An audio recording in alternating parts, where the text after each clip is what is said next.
Hey, Mr. Estrogen. I don't know why I've just started that, but I've just been watching a compilation or whatever they're called of McGregor's voice notes that he's deleted. Hey, Mr. Estrogen, what's happening? That he sent to fucking True Jordan. Combat Weekly, episode 3. It's not much on again this weekend. Definitely, there's no boxing. There was no boxing last weekend. I've already did a review to 293. Can't really be asked doing another. Can't really be asked doing this if I'm honest, but kind of like the MMA ones ish. And I want to keep it going because some weeks there'll be like really good cards. So I'm going to do a little. It's going to be 5-6 minute video. This one. It's just about UFC Noche. They've called it UFC Noche, which is night in Spanish. So it's to do with the Mexican. Is it Mexican Independence in Cinco de Mayo's May, and then it's Mexican Independence Day in it in September. So this is Mexican Independence Day, and it's got Alexa Grosso headlining. I think she might be the only Mexican on the card. I know they had. This was supposed to be a good card, wasn't it? I think they had Kevin Gastelum versus Shavkat Ramanov. He was that was a co-main, and then that fellow, I don't know. Shavkat said that Gastelum was struggling with the weight and a few other things, and Gastelum said he was injured. I don't know what that. But anyway, and there was another fight. What was the other good fight that was on this card that's been taken off? I'm not even sure. You'll have to put that in the comments. But it's not really a good card. I'm only really interested in the top 3 fights, and even then, Rojas Jr. I'm not that interested in him. It's just because he's like a hype job, young. Do you know what, the co-main and main event I am massively interested in? Yeah, Jack Della how do you pronounce it? Jack Della Maddalena. Yeah, Jack Della Maddalena, the Aussie, versus Kevin Holland, good fight. And then obviously the main event, Grasso versus Shevchenko in the rematch, another good fight. So I'm excited for them 2 fights. Definitely won't be staying up for it. Definitely won't be waking up for it. Because I said that last week, but I did. Last week I set an alarm because I put a 5 on Tuivasa and Adesanya both to win by knockout. Yeah, obviously it went well. That's why I woke up for it though. That was quite nice. I set an alarm for 4 o'clock and got up and watched it. And then was like back asleep by like 5:30. So there's no way I'm setting an alarm, getting up or anything for this. I won't. Do you know what it is with me? I don't know about the same as you. If you don't watch it live and it's combat sports, I'll check for the result and then never watch the fight. So there's no way I'll be watching this card, but I will be looking out for the results and seeing how they ended. Raul Rosas Jr. What a weird signing by the UFC that was. Did he sign when he was 17, which is just like far too young. Obviously he's talented for a 17-year-old. He can fight. He's good. He can take the back well, but he's 17. Like, you've not got your man strength at 17. He's just. The last fight, was it Christensen or something? Or it was. I'm sure he's part of like Anthony Pettis' team. Like, it was just like a bit of a walkover, wasn't it? Really, like Rojas came out quite well, and I think he started. I can't really remember the fight. I did watch the fight live as well, but I can't really remember it. I think Rojas Jr. started okay for 2-3 minutes, just constantly tried to flood him with takedowns, and when he couldn't get it, I think he was fucked. I remember the last round where I was thinking, why this kid's getting battered. But he's back. Yeah, he's back on this Mexican card. He's fighting Terence Mitchell. I feel like I've heard Terence Mitchell, but am I not just thinking of Terence McKinney and Bryce Mitchell? Do you know what I mean? Terence Mitchell. He's not got a Wikipedia page, so no idea who he is. Guessing it's a walkover, bit of a comeback after the last fight. So the whole thing about Rojas Jr. is that he's 18, innit? Like, he's an 18-year-old fighting in the UFC. I don't think anyone actually really likes him or thinks he's good, or like people were saying, "Oh, look how good this kid is." And I watched the Contender Series fight, and then obviously I watched his debut in the UFC, and I was thinking, I'm not seeing what you're seeing.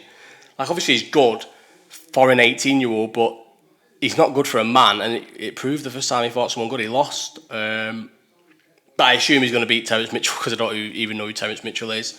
This has been 4.5 minutes. I don't even want it to go 10. I want this to be a short one. Co-main, Kevin Holland, Jack Della Maddalena. What a mad name, Jack Della Maddalena.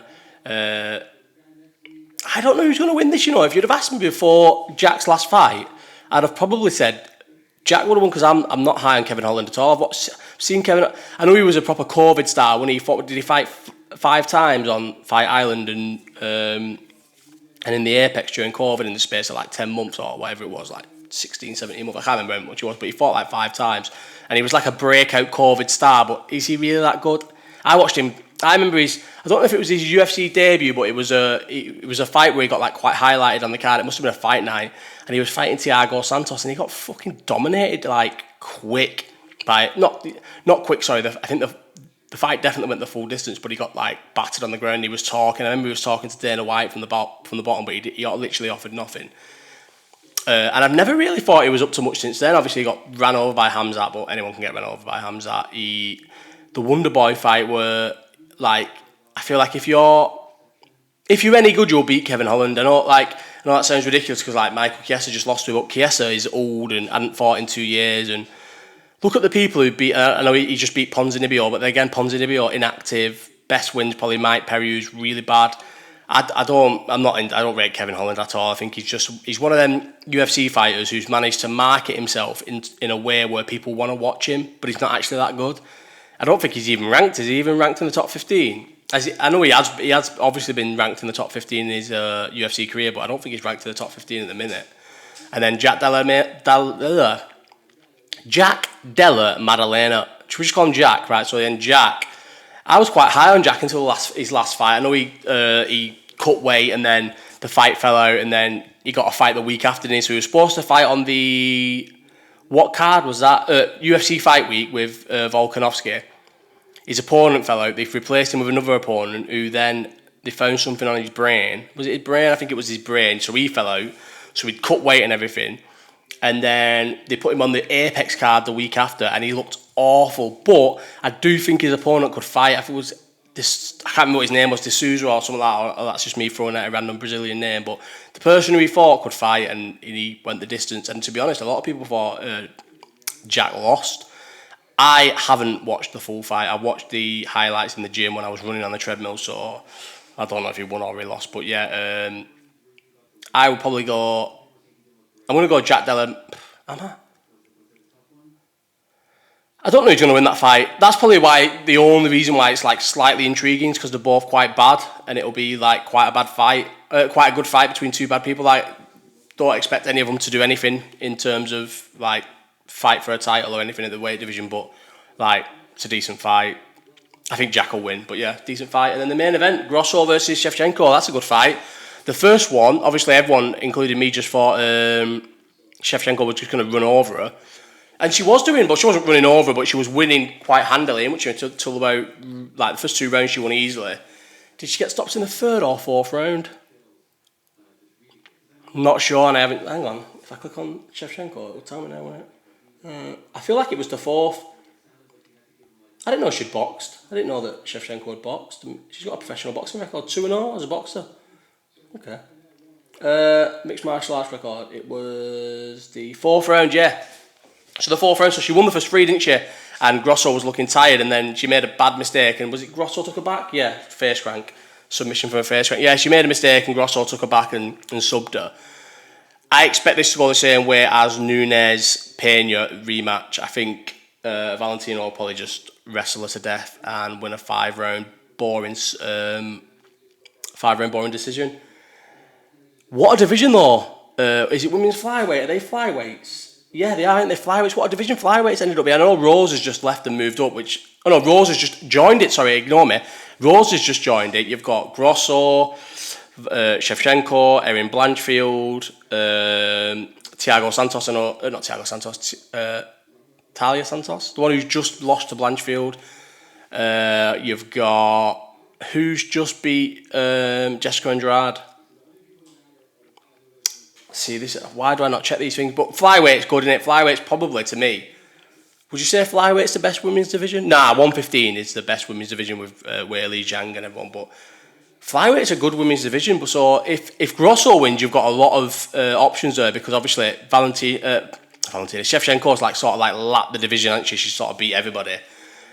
So if Grosso wins, you can then fight all the people that have lost to Shevchenko can fight Grosso, which makes new matchups. But if Shevchenko wins, which I expect you will, would you do a trilogy? I suppose it depends how it goes. If it was controversial or anything, maybe do the trilogy.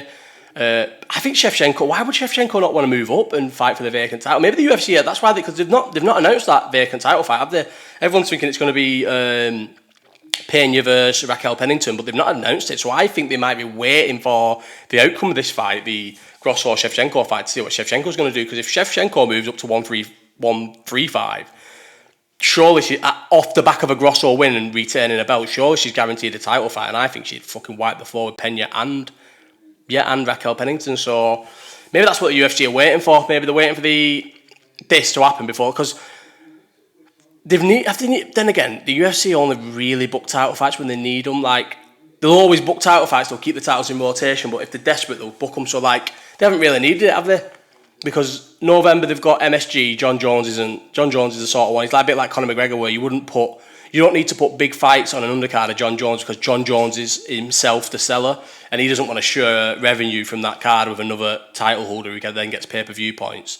So you've got John Jones in November, and then December, they've got like quite a few options, haven't they? They've got Pereira versus not Jan Blachowicz, Pereira versus Yuri Prohaska for the vacant light heavyweight title. That could go in December. Sean O'Malley wants to go in December. Chito Oliveira said he would be ready for December. You've still got to find a place for Leon Colby. Pantoja, he wants... But he'll probably go in January in Brazil 1 year, to be fair. So yeah, you've got like there's a few options, but they haven't even it's not even been mentioned what's happening with women's bantamweight. So is bantamweight 135? Yeah, because featherweight's 145. Yeah, so it's not even been mentioned what's happening with bantamweight. But I think they're probably waiting for this. So I'm gonna go. I'm not even on the card now. That's how bad it is. I'm going to go Rojas Jr., obviously, because he's in a bit of a squash match. I'm going to go Jack Della Maddalena and Shevchenko to regain her title. And then, on the back of regaining her title, she's going to move up and fight Juliana Pena for the 135 title. This is a very short, very sweet Combat Weekly. No boxing last week, no boxing this week, no recaps, because I did the recap last week. Couldn't even really be asked doing this video, but I needed to get something out.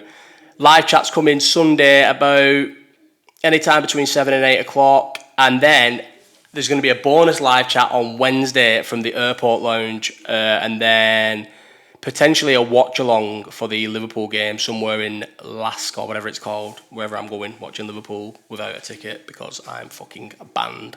So yeah, Combat Weekly, episode 3. Like and subscribe. Bye.